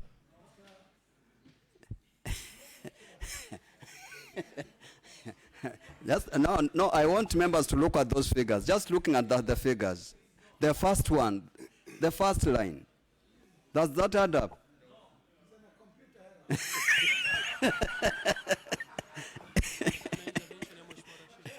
Okay, there's an intervention from Honorable Rashid. Thank you, Mr. Chair. Just intervention, leave alone the paper you are reading, but this one with the items ordered for and quantity received. I can see football, 100 ordered, beach soccer, and received 1,800. How do you order for 100 and you receive 1,800? And again, I've gone through this one. I've not seen anywhere where we have football. I've only seen beach soccer, football, 100 football, beach soccer were ordered. They received 1,800. And I've not seen football. And I'm aware that there were so many football balls which were given out and purchased. Thank you. Okay, it might be a computer error. Morris, Honorable Morris. They will clarify anyway. Asante sana mwenyekiti. Kwanza nasimama nikiwa naona nahisi aibu kuwa mwenyekiti mdogo wa utamaduni, jinsia, vijana na michezo kwa yale yanayoendelea katika bunge hili lako. Mwenyekiti, kusema ule ukweli, hapa ni kama kuna mchezo hapa wa paka na panya. Kuangalia kina nani ambao watanufaika na wengine wakinyamaza yao yameisha. Lakini hakuna mtu atakayenyamaza. Kusema ule ukweli, hata kamati yangu ya vijana na michezo haifahamu lolote juu ya haya mambo ambayo yanaendelea, kwa sababu sisi tumechaguliwa tukiwa tunaunganisha bunge na upande wa serikali kule juu. Lakini kusema ule ukweli, kamati yangu haifahamu lolote juu ya haya mambo ambayo yanaendelea hivi sasa. Na ni hatari na ni hatia kubwa sana, kwa sababu wakati tunawahoji walisema tutashirikiana, na hatujauona huo ushirikiano ambao walisema wakati huo. Na hata wakati mmoja niliuliza swali tu rahisi, nikamwambia chief officer, wakati watu wanataka kuingia kwa ofisi wanaongea asali sana, lakini wakishaingia wale wananchi wanakuwa wanatafuna pilipili. Akasema kwamba hata kuwa kama hao maofisa wengine, lakini kwa mtazamo ni kwamba ni zaidi ya hao wengine sasa hivi. Mimi langu ni kwamba ikiwa budget ilikuwa mwaka 2022 hadi 2023, itakuwaje uingize governance cup hapa ndani ambayo inafanyika mwaka wa kifedha wa 2023 2024, ili hali sisi kama bunge tulikaa wote tukahakikisha kila mheshimiwa timu zake zinaorodheshwa na apate vifaa ambavyo zitaweza kusaidia zile timu kule mashinani. Hilo ndio lilikuwa lengo. Haya mambo ya governance cup mlikaa wapi, mkapanga wapi na mkayaingiza hapa mpaka mnafanya sasa waheshimiwa kule mashinani wanatukanwa kwa sababu tulipeleka habari nyingine kwamba mipira inakuja, jezi zinakuja, vifaa vya michezo zinakuja. Kila kitu kitakuwa kiko mashinani. Sasa hivi mnakuja mnapatia timu 7, jezi 5, sijui 7 na mipira. Haya ndiyo malengo ya kamati na waheshimiwa waliowaambia wakati wa kuingiza budget ya milioni 35 kununua hivi vifaa. Mimi nataka niwaambie hivi, huu sio wakati wa kufanyana mzaha, na mrudi tena mtuletee ripoti kamili. Na ombi letu ni kuhakikisha zile teams ambazo tuliandika kama waheshimiwa tunupate vifaa, tupate hizo. Hizo pesa mmezipeleka wapi? Mmezifanya nini? Hatutaki kujua. Kwa hivyo ni kuhakikisha kwamba ni kujiosha na kamati yangu hatufahamu na hatuwezi kukubali jambo ambalo hatulifahamu tuweze kulikubali, na tunasimama na bunge tuhakikishe haki imepatikana katika mashinani kwa sababu wananchi wanasubiri vifaa ili talanta ziendelee. Asanteni sana.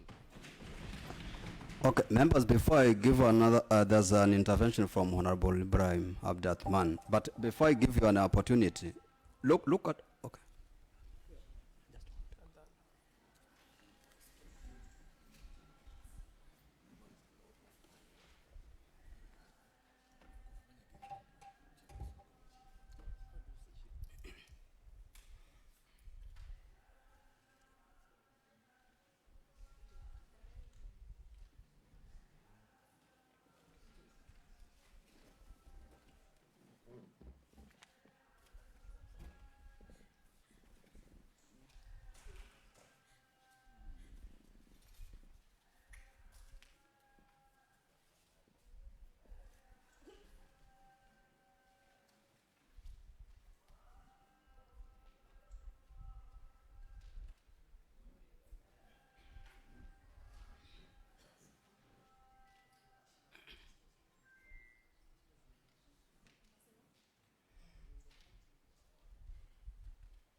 Honorable members, the computers the executives are using has issues. Look at the third line before I give it to Ibrahim. Look at the third line so that they also understand that we are not joking here. Original volleyball Mikasa balls. Are you seeing them? Quantity are 200. They issued 18. And balances? Yes. Are you seeing it? Okay, basketball. Are you seeing basketball? Original competition? They had how many? 20. Issued 13. Balances? Are you seeing the figures? They are matching. Okay, Ibrahim, you had an intervention. Asante mwenyekiti. Mwenyekiti, si swali bali ni maoni. Mimi kulingana na mipangilio bwana mwenyekiti, mimi ni kiongozi wa wengi katika bunge hili. Na hususan bwana mwenyekiti, kiongozi wa wengi yoyote kulingana na sheria ni kutetea serikali bwana mwenyekiti. Lakini bwana mwenyekiti, ni kwamba unaweza kutetea serikali na ukabadilisha maneno ambayo yanaenda kombo kayaweka sawa, lakini ni ngumu kubadilisha namba. Unajua bwana mwenyekiti, kama mimi sasa kiongozi wa serikali ambaye ninastahili kutetea mawaziri wangu na machifu ofisa, na ninao jaziba ya kuwatetea, lakini sasa kutetea namba kuzigeuza ni ngumu bwana mwenyekiti. Kitu ambacho mimi ningeomba bunge hili bwana mwenyekiti, mtupatie muda kama serikali. Na maana sasa bwana mwenyekiti, tushaona kwamba namba hazilingani, na sijui tunaongea nini tena hapa mbali na hizi namba. Ni mtupatie muda nikakae na maofisa wangu na serikali yangu tuangalie ni njia. Sasa ukisema unajua sasa mimi hiyo ndo kazi yangu hapa. Nyinyi kazi yenu mshaona kwamba namba zimeenda makosa. Sasa kazi yangu ni kuangalia ni hizi namba tunaweza kuziweka vipi sawa. Umeelewa bwana mwenyekiti? Kwa hivyo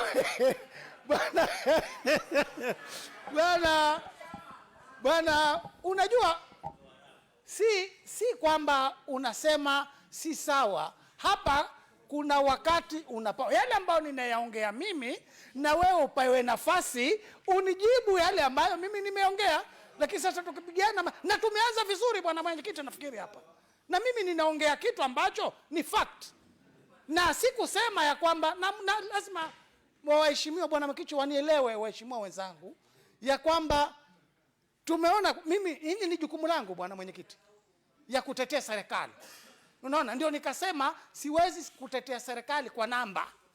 Umenena kama unajua unaweza kutetea kwa mambo mengine, lakini ikiwa namba zimeandikwa hapa na waheshimiwa nao wameziona, sasa shida ni kwamba sasa nitatetea nini mimi na namba wameziona. Kwa hivyo kitu ambacho ningeomba bwana mwenyekiti, mupatie nafasi maofisa wangu wajielezee, na pia wale wengine ambao hawakuweko kama mheshimiwa Changawa ambaye aloleta mswada huu wa kusema ya kwamba wapatiwe nafasi ili waje na wale wengine. Mimi nafikiri hapo ingelikuwa bora. Pia bwana mwenyekiti, kitu ya mwisho ningetaka mimi kama kiongozi wa wengi katika bunge hili kusikia sauti ya mwenyekiti ya kamati hii anasemaje, maana sijasikia chochote kutoka kwake. Pia ningeomba akiomba nafasi pia naye nataka kusikia kama mwenyekiti mdogo. Nimekuelewa na nimekusikia vizuri. Sasa ningependa pia naye bwana mwenyekiti nisikie sauti ya mwenyekiti. Asante. Yangu ni hayo tu. Okay. Kwa sababu umesema watetea serikali, angalia hiyo football boots. They ordered 100. They issued 100 na balance ni 100. Bwana Speaker, sitaki kukataa. Unajua unaweza kubadilisha mambo mingi, lakini namba huwezi kuzibadilisha. Na lau kama ningeenda kuzibadilisha ningezibadilisha kwa maneno hapa. Lakini siwezi kubadilisha namba.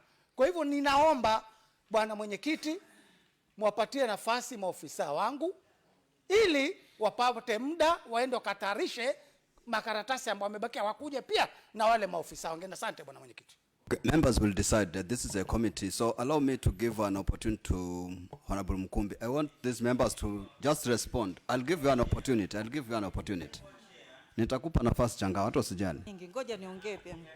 Nitakupa nafasi, usijali, relax. Nimekuona kwa intervention. Asante sana bwana chair wa hiko au mkao. Mimi nasimama japokuwa kumekuwa na kicheko, lakini ndani ya moyo wangu niko na masikitiko makubwa sana. Na kulingana na mimi mpaka pale tulipofikia, naona huu mkutano hata kumbe usingekuweko leo. Kwa sababu ikiwa umeita watu ama umeita maofisa na ukawaambia ni nini cha kuleta na hawakuleta, mkutano huo hakuna kulingana na mimi. Hapa sasa nikupotezea na muda, tucheke bwana serikali aseme maneno tucheke, lakini kisawa vile ambavyo mimi naona huu mkutano leo ulikuwa umeisha kitambo sana. Wakati waziri alipofanya tu presentation, huu mkutano ulikuwa umeisha. Na nashukuru kwa sababu pia mimi niko ndani ya hii kamati ya hii michezo na nini, na mwenyekiti mdogo ashaeleza sisi hatuna ufahamu wa chochote. Na pia nashukuru kwa sababu unaona zile benchmarking mnatupeleka, ndio maana nikakwambia mkutano uliisha, kwa sababu siku moja niliingia pale Senate, kukawa kumeitwa maofisa wakubwa, commission kubwa, na walipoangalia wakaona hawakuleta yale mambo ambayo walikuwa wameitishwa, au mkutano ukaisha hapo. Sasa hapa mimi nafikiri tutakuwa tutapotezeana wakati. Ni huu mkutano uishe, tutakuwa na mkutano kweli ikiwa watakuwa wamekamilisha kila kitu hapa. Basi sasa ndio tuzungumze hata hizi numbers tuziangalie kwa undani. Asante kwa hii nafasi. Thank you very much. Honorable Changawa, you have something. Pole Mheshimiwa Spika, mimi nataka nitoke kiasi kwa sababu ni kwa under medication pale Galana. Nataka kusubmit OB number na nataka iende kwa record ya kwamba since hili jambo liletwe hapa limekuwa na vitisho vingi kwangu, na kama majority leader alivyosema ya kwamba tuko hapa kama mkono ambao uko independent in terms of legislation na oversight lakini kama intimidations zitaruhusiwa katika nyumba, nafikiri hizi kazi zetu ama majukumu yetu hayataenda. Nimerecord hii OB number, nafikiri utaiandika 12/22/11/2023 for the safety Which of police station? Watam Police Station, for the safety of my life. So let it be known, anything maybe going forward it happens to me, then maybe genesis yake itakuwa ni hii. Kwa hivyo mimi naomba tu kuacha, lakini na hili, na kama ni kufanya kazi tufanye kazi ambayo ilitoleta hapa, na kama then ni kutishana tuendelee kutishana. So hiyo nimetamani tu mlijue. Mheshimiwa Changawa Karo, tunamaliza. Members, I have taken time so that members can also understand, and even the two officers before us here, the witnesses, to understand that whatever they have brought to us is not genuine. Two, it is good also, you know, the effect of taking an oath and giving wrong information or false information. Ideally, this meeting could have ended about an hour ago, but I have taken time to even inform members where things are not even right, and I wanted this to go in record so that whatever decision members are going to make, they make clear, favorable, and then there's nobody who is going to be intimidated by anything. Because I'm the chair, if there's any intimidation, let those intimidation come direct to me and to not any member, because I'm the spokesman of this committee. So if there's any intimidation, let them be directed to me. But I think members as now, even members of the public who are following online, and those who might be around, they can bear with us that whatever we have seen here is the serious mistakes that we have never seen in our life. One, someone going to fabricate a list of items and figures, comes up with their own rubber stamp, apart from the one we have, the official ones we have, then it is given to the CEC to submit to the Assembly. This is an abuse of the highest standard. We were not expecting this. So I don't think, members, this is fair. And maybe the two officers and even other officers across the county are not aware that the moment you are taken or you are referred to this committee, it means that you have not been genuine to the line committee. So the consequences of one being referred to this committee are very grievous. Kiswahili unaambiwa unaonyesha ni kichwa ngumu, umeshinda sio? Ndio unaletwa hapa. Na dawa huwa ziko hapa za kufanyiwa matibabu mazuri. Kama ni operation unafanywa vizuri hapa, kuna wataalamu hawa wamekaa hapa.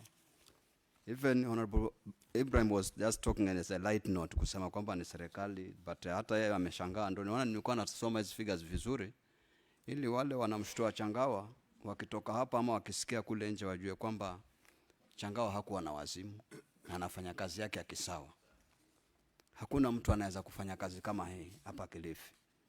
Na hatukubali mtu yoyote apeleke kaunti yetu nyuma zaidi mpaka wewe anaweza kuweka mihuri ya kibinafsi. Hii ni ukora. Na sisi kazi yetu ni kufanya nini? Ni kuchunguza na kutoa wakora wote katika katuzi letu. Waziri, nataka ujue hivi na chief officer. Hata mbwa wako akiuma mtu, mbwa hashtakiwi. Anashtakiwa mwenye mbwa, si ndio? Kwa hivyo kama kuna afisa yoyote ndani ya ile sehemu unasimamia akifanya makosa, ujue inabakia kwako. That's why we say the buck stops at you. Hawa waheshimiwa ambao walikuwa wapate vile vyombo vya michezo hawajapata. Na lawama iko kwa Hondo, analaumiwa ofisa, because in their award the buck stops at them.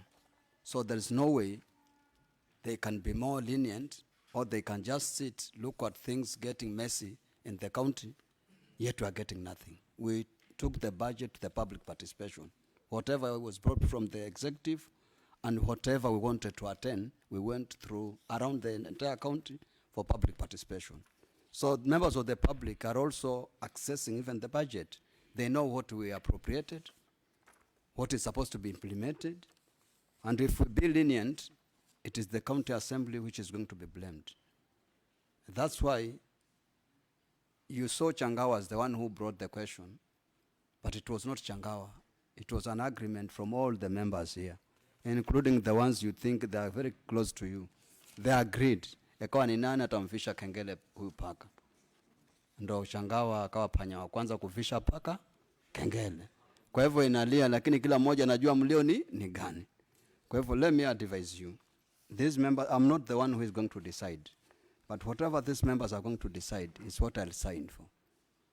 Whether they will give you another day, whether they will go by what you have presented, but next time in your life, if you get any other opportunity, don't take an oath if you don't know what you are going to present. Because whatever you have done is already seriously actionable in law. And someone has read here 1 and 5 of the Constitution. Do you know the mandate or the authority that we have as a committee? It is just equally as that of the High Court of Kenya. So don't just come, mseme hawa jamaa ni wale tunawanana mitaani. We can laugh, but when we are here, tuko kibaruani. Tulipatwa na wananchi na sheria inatulinda na tulichukua kiapo. Kwa hivyo there is no way we can taint the entire assembly because of our friendship. Urafiki ni baada ya kazi, si ndio? Yes, so be very serious when you are doing anything. I'll only give one member to make presentation, to give our views. Then we make determination members whether we proceed or to fanye, either to give them another opportunity to come with all the officers and all the genuine documents, not stories, or we make any other resolution, just period. So Changawa aende sipitali akiwa anajua tumepitisha nini kama members. So dakika moja ama dakika mbili, Mheshimiwa Sidi.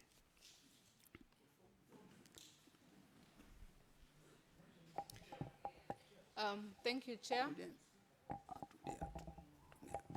As the chairperson for Sports, Gender and Culture,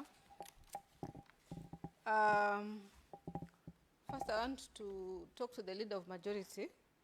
I don't think the leader of majority is aware that the chairperson is not involved in any procurement at the executive. So I don't know why he would direct a question. No, hiyo question hukuelewa. Alikuwa anasema, unajua there's a point I asked about quarterly reports, which are supposed to go to the committee. No, so we have not the leader of received, majority was asking to get your opinion on this because it might have come to your committee na hata ikafikia mahali waandike ije kwa committee of the general oversight. Kwa hivyo it is not about procurement. No, I think we were very clear from the beginning that we've not received a report in regards to the sports equipment. Okay, sir. And another clarification I also want to make is we sent those requests for the members. In fact, I sent to the Waziri the request to most of the members, not just 4, most of them. Maybe we were less 4 or 5, but most of the members put in their request and we gave them. So maybe that one she will clarify the day she comes. What saddens me more is even after they got this letter, they did not find it prudent to call the committee to discuss this matter before they came here.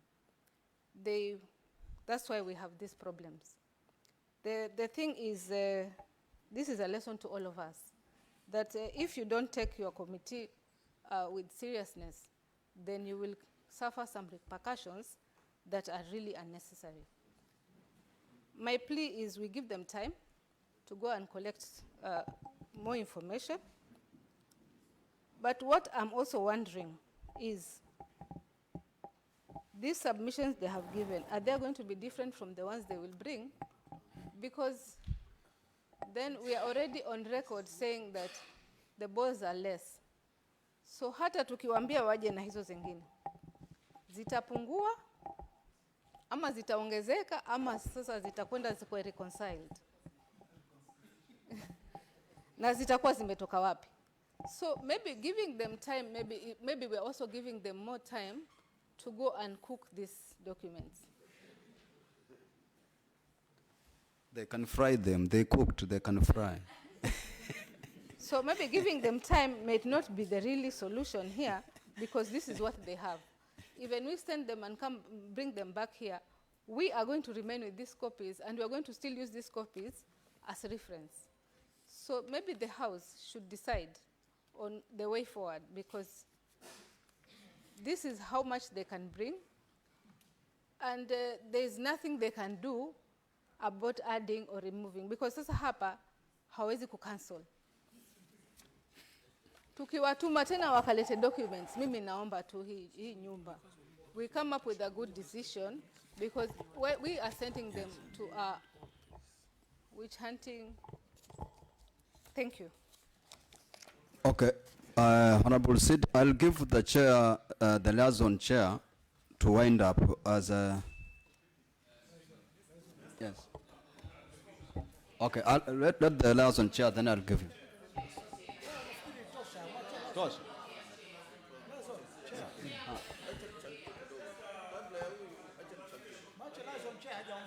Wacha liaison hajaongea chochote, na unajua hata tukimaliza, he's the one who is going to table it. I'm the chair here in this committee, but when we go back to the assembly, he's the one tabling, not me. Okay. I'll be the speaker.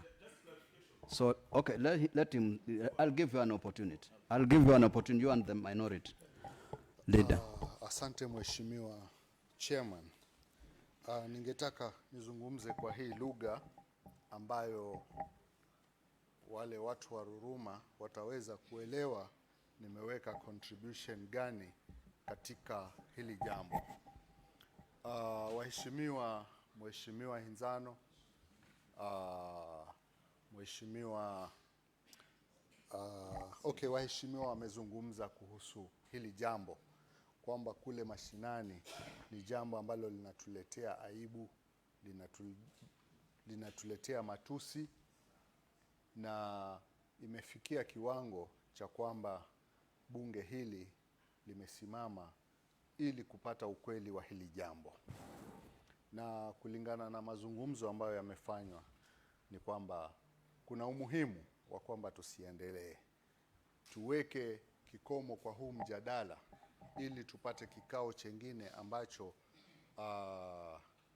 Mheshimiwa Waziri pamoja na ofisas wake watakuwa hapa, ili tuwe na kikao kimoja cha kuweza kuzungumza na kupata jibu na mwelekeo ambao utatutoa katika hali hii.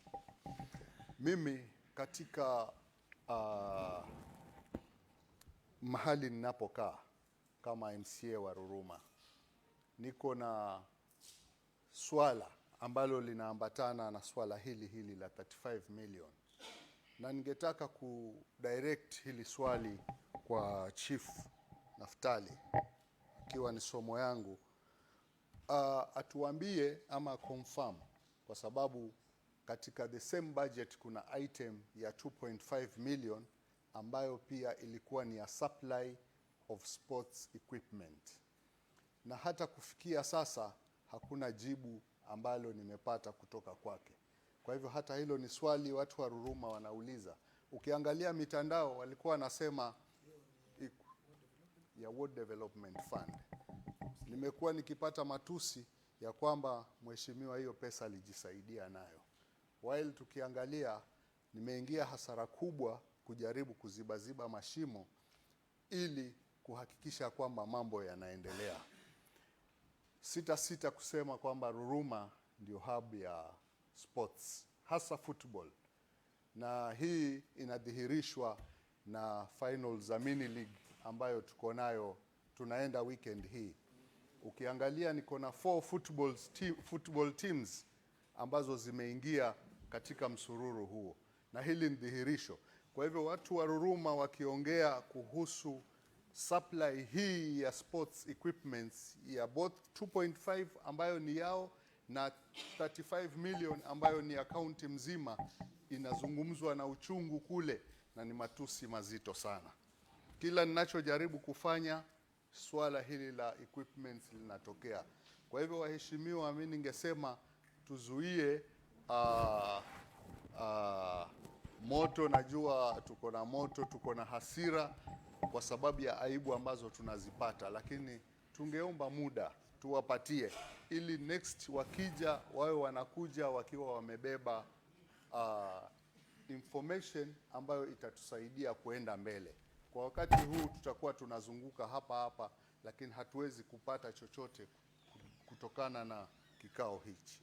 Kwa hivyo Bwana Chairman, nakushukuru kwa kunipa nafasi hii, na hayo ndio nilio nayo. Singehitaji Chief Naftali anipe jibu hapa, kwa sababu hata mimi nitataka documents za kunionyesha vipi process ya procurement ilifanywa, awadi ilipewa nani, vipi vifaa vile vililetwa na vikapokelewa, halafu pengine vilipewa watu wa Ruruma bila kujua kwangu. Kwa hivyo ningetaka akija pia achanganye stakabadhi zinazohusiana na hiyo item, ili niweze kupelekea watu wangu wa Ruruma na wa Kilifi kwa jumla. Asante Bwana Chairman. Honorable Tom. Thank you, Chair. My concern was on the submission from the Chair, Gender, Culture and Sports Committee. The last very word, she talked about witch hunt. And to me, I don't think that is admissible here. We are not here to witch hunt anyone. We are here executing our responsibilities and our roles. So, Chair, that one was to bring to your attention for guidance. Thank you. She was out of order. Honorable Ngrane. Asante. Pia mimi nataka kujaribu kuongea Kiswahili ili wale watu wangu waganze wasikie. Nilikuwa nataka information, Bwana Mwenyekiti. Ukiketi hapo, wewe si speaker, wewe ni mwenyekiti. Je, deputy speaker, majority, minority, whip wakiketi hapa ni kama members ama hizo titles wako nazo hapa kwa hii kamati? Relax, no touching.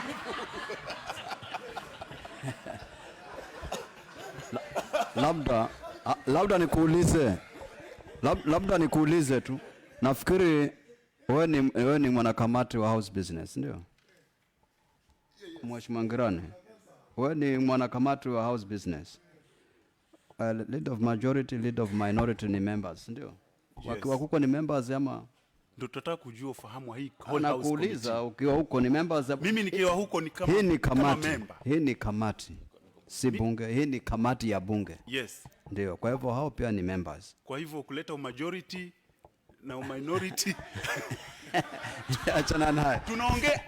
Bwana mwenyekiti, naongea hivyo kwa sababu amesimama akisema ana represent serikali kwa hii kamati. Sasa ndo tunashindwa hiyo mchanganyiko. Hiyo ilikuwa light touch. Haikuwa na uhusiano na mambo yetu.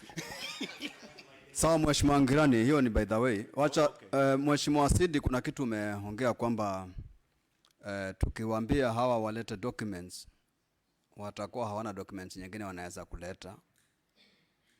Kama hizi ziko cooked mpaka kuambia labda watafry. Kulingana na sisi, hii kamati kama ni recommendations ambazo ziko sawa sawa. Kwa sababu mwisho wake pengine our resolution might end up in court. Ni lazima tufanye tukiwa tumeona vitu muhimu zaidi. Kwa mfano, na waziri na chief officer nataka kama waheshimiwa wamekubali kuwapa muda, ni lazima hii kamati iletewe copy of the advert, opening minutes, evaluation report, award letter, a copy of delivery note, and so genuine invoice and payment details, and a copy that you know that it is true copy of the distribution lists of the sports equipment. Si hii ambayo ina muhuri wa mitaani na habari ambazo hazieleweki, ambayo itakuwa inaeleweka. Ni lazima tupate hizi so that we can make clear recommendations. Kuna hii document ambayo tumepata mara ya pili. Tunaona iko na muhuri na signature waziri. Hiyo ndo alikuwa amesoma pale. Ndo amesoma kama response yake. So tuichukue kama iko. Lakini hiyo pia, hiyo ukiangalia zile zimeandikwa hapo ndo zimeandikwa ile nyingine. Kwa hivyo ni hiyo moja. Kwa ufupi haina tofauti, even the figures. If you look at the figures of what waziri read, is the same as what the other document has, which they are not genuine. So we must get these documents. We are going to make a very serious resolutions which must have all this information. So there is no shortcut. Kwa hivyo, it is now you members to decide. We want to make a resolution now on whether to give them more time or not. And more time, members, should not be more than 7 days. Because the offices are open, they are within the county. There is no way we can give more than 7 days because we want to conclude this matter as early as tomorrow. So there is no way we can allow that 14, 21 days or some months. We don't want that. So if we are to give them time, let it not be more than 7 days.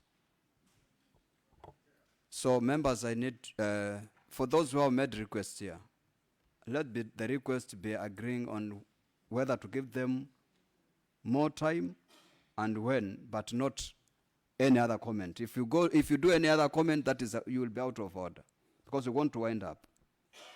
The first one is Honorable Tete. Asante mwenyekiti, japo umenipunguza ulimi kwa yale ambayo nilikuwa nataka kuyazungumza. Hiyo utazungumza wakati mwingine, usijali. Mwanzo acha niwapatie shukrani zangu maafisa waliofika kwa kutudalilisha katika serikali yetu ya county kwamba wanaweza kututengenezea stakabadhi ambayo haijatoshana wala haina ukweli kwetu, lakini kwa wanaiamini. Na vile vile nataka kupeana ombi Bwana Chairman ya kwamba kuna michezo ambayo inaendelea ambayo ni ya soka, ambayo hiyo ndio tunaita Governors Cup, na imechangia pakubwa katika haya maovu ambayo leo tunayaona. Sababu siamini kama kutakuja ukweli mwingine isipokuwa huu ambao umethibitishwa. Ningeomba hilo zoezi la michezo lisimame mpaka huu ukweli ufahamike. Na vile vile Mheshimiwa Chairman, sisi kama bunge tumeazirika kwa ndugu zetu wasomi ambao siku moja walikuja kukaa mbele yetu wakituhakikishia kwamba watatufanyia kazi vyema kwa county na leo imethibitisha kwamba kusoma ni kuzuri. Hili bunge linaweza kudalilishwa kwa lugha, kwamba nilikuwa ninafikiria ingeandikwa katika mtazamo ya kwamba kila department itajwe, kama ni upande wa procurement wale ofisasi watajwe, waitwe. Kwa hivyo clerk wetu lugha ni wachache wa kuifahamu kwamba iliandikwa vibaya information. Ndio maana kule walikuwa wanaomba kwamba ingekuwa specified kwamba hivi ndio ingeandikwa, tungeelewa vizuri zaidi. Kwa hivyo elimu ambayo wanayo maofisa hawa wawili wanajaribu kutuonyesha sisi ya kwamba wanaweza kucheza na lugha ya kiusomi kudalilisha hili bunge, na sisi hata kama hatukufika kwenye mlifika, nataka kuambia kwamba Mungu pia naye alitupatia hekima zetu za kufahamu mnachokifikiria na kutupangia. Naomba mujue ya kwamba kila mmoja alizungumza na kucheka hapa ni sura ya mamba. Hakucheka akiaminisha kwamba yacheka. Hili zoezi ni kali, bwana waziri pamoja na ofisa, na hakuna ambaye atalitolea jicho la kucheka kwamba tuko na tabasamu, kwa sababu ambayo mnatuonyesha leo si vile tulivyoona siku za kwanza. Naomba mkutuletea hizo kopi zingine zifanane na hizi, kwa sababu hizi ndio mlizoziamini kwa mara ya kwanza kwamba mtatudanganya nazo na tuelewe.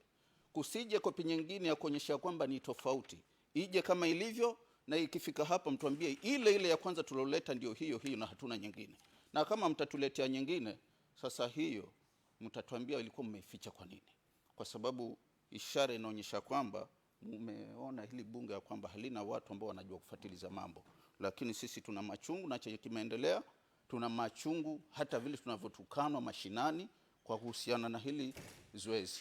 Kwa hivyo ombi langu bwana Spika, siku 7 tosha. Iwapo kungelikuwa kuna utaratibu wa kupunguzwa pia tungesema, kwa sababu hakuna ambacho hakionekani kule kwao. Kila kitu wameweka sawa, isipokuwa tu wameamua ya kwamba hivi ndio vinawatosha wale waheshimiwa. Kwa hivyo niombi siku 7 zitoshe, ama zipunguzwe zije chini kidogo, tuje tupambane na hii hali tumalizane nayo. Asante. Members, I have a proposal, because if we go that way, we might take too long. I want members, if you stand here, you tell us whether, if you are to give them more time, the idle day is Thursday. The idle day is supposed to be Thursday. Okay, wacha alafu tutaangalia kama the idle day, members, is supposed to be Thursday. And then, Waziri, if members agree that you come back with all the officers' documents and everything, you must, if it is document, they must come here by Tuesday, so that our officers can go through them, make copies for the members, so that when you come to do the presentations, members must have internalized those documents so that they know the genuine questions that they're going to ask. Because if you bring them like the way you have brought those documents, it means that members will not have time to go through them, analyze them, and ask specific questions that will guide us for proper resolution of this committee. When we are writing any letters, even from here, we will not give more information. We normally write professional letters. For instance, even the resolution, if we say a particular CC member should be impeached, it is just one word, impeached. If we say a specific officer should be investigated by relevant constitutional bodies, you will be investigated. It doesn't mean that investigate her if she is eating well or what. You will be investigated by those issues that which will have will be investigating. That is what is happening. So there is no word. We are not going to change the language, because every profession has its own jargons. So we know when we are writing to who, and we are directing what. So members, let's make it very simple. Should I put a question to make it easier?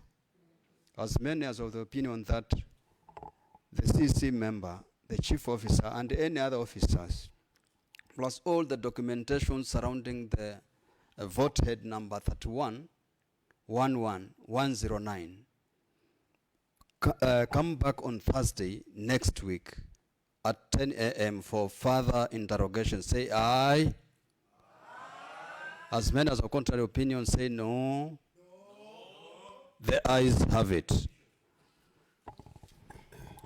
So members, we are meeting on Thursday at 10 a.m. Documents be brought by Tuesday morning, all the documents. To the chair, I wish to say something. Is it okay? Oh. Yes, endelea. Endelea. Bwana Chair, naomba kusema kitu kimoja ambacho nimefurahia sana. Kwa wakati mwingi nimefanya kazi kwa hii county na nafurahia sana kwa sababu mimi ni mtu wa kupenda uwazi. Kwanza ningesema pole sana kwa wale ambao nimewakwaza, na nimefurahi Mheshimiwa Teta aliposema sio wote wanaocheka wanafurahi na wewe. Kwa hivyo asante sana kwa hoja hiyo. Na pili, ningependa kusema pia tutaleta zile ambazo tutapata. Na masuala mengine ni kwa mfano kama mimi mnavyosema sisi ni wasomi. Hatukuja hapa kudhalilisha mtu yoyote. Tumekuja hapa kusikia, kuelewana, tuweze kuendeleza gurudumu la maendeleo ndani ya County Government of Kilifi.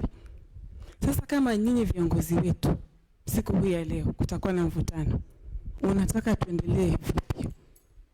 Na ningependa pia kusema wazo moja. Hiki kiti ama wizara hii inaongozwa na watu mbalimbali. Kuna kiongozi wetu ambaye ni mstahiki gavana ambaye ananiongoza, ananisaidia, na pia nyinyi kama mnafanya oversight. Department hii ina chair Mheshimiwa Agnes. Kwa muda mrefu mimi nilikuwa sijui ama sielewi mambo yanavyoenda. Kumbukeni mimi sijafanya kazi kwenye serikali ya county. Kwa hivyo kwa muda mrefu nimekuwa nikileta malalamishi yangu yote kupitia chair wangu. Sikujua, niligundua wakati wa siku ya wanawake malalamishi mengi yaliletwa kwenye department yangu. Naambiwa kwa nini sijahusisha kina dada wengine. Na ilinikwaza manaki kwa kweli walikuwa wanajua mimi ni msichana mwenye majivuno, maringo, mwenye kusoma, sipendi watu na kujigamba. Hilo naomba mlitoe kwenye mawazo na maeneo. Mimi ni mtu wa kusikiza, kuelewa. Kwa hivyo kama mtanielewa hivyo basi nitakuwa vizuri. Lakini kama mtakuwa na mvutano huu, pia tuweke wazi. Na najua kuna nyadhifa mbalimbali. Naheshimu uongozi wote. Na mimi niko hapa kusikiza na kuleta malalamishi yangu, na nimesema kama dama. Sio kama waziri, na kama labda hii title ya dokta labda inatutatiza. Ni sawa, mimi pia naitwa Dama Masha, ni Mugiriama. Lakini kama utakuwa kuna huo uvutu, kwa kweli hatutaweza kufanya kazi kwa upendo. Ni hayo tu kwa sasa na asante. Usiwe na wasiwasi, hata hapa kuna Dr. Zero.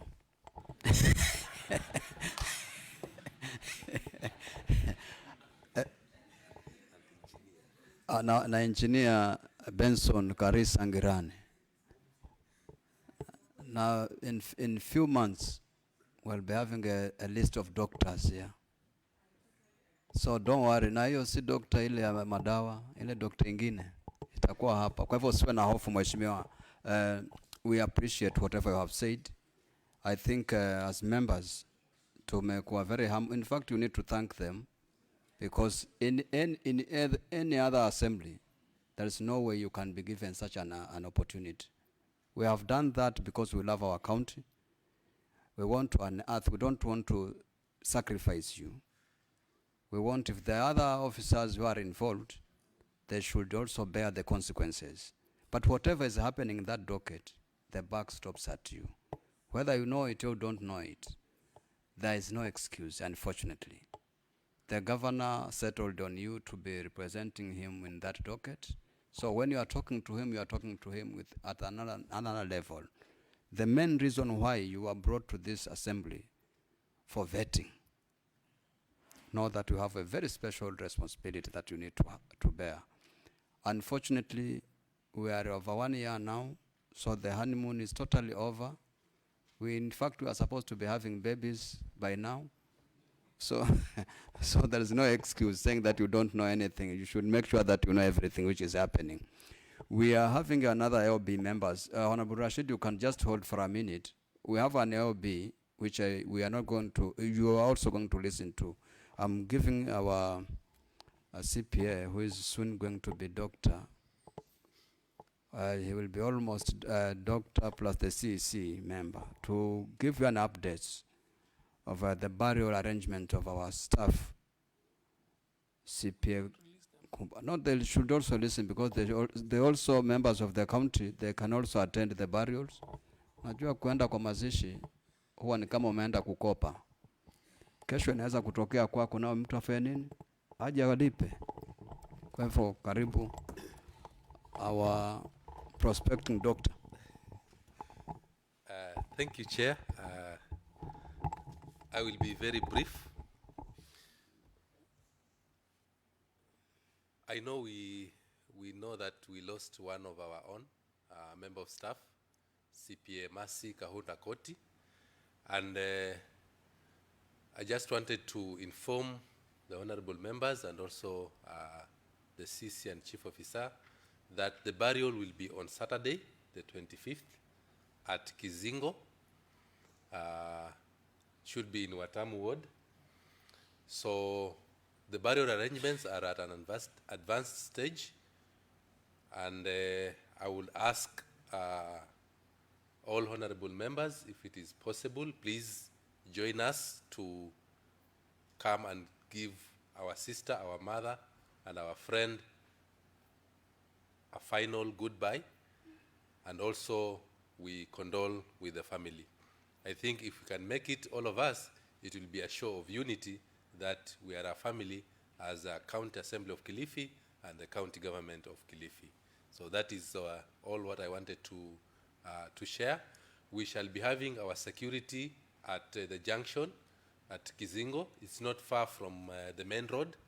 When you're coming from Malindi, it is on your left, just before Kizingo town. If you're coming from Mombasa, it is on your right, but our officers will be there to give directions. So thank you so much, Chair. That's what I wanted to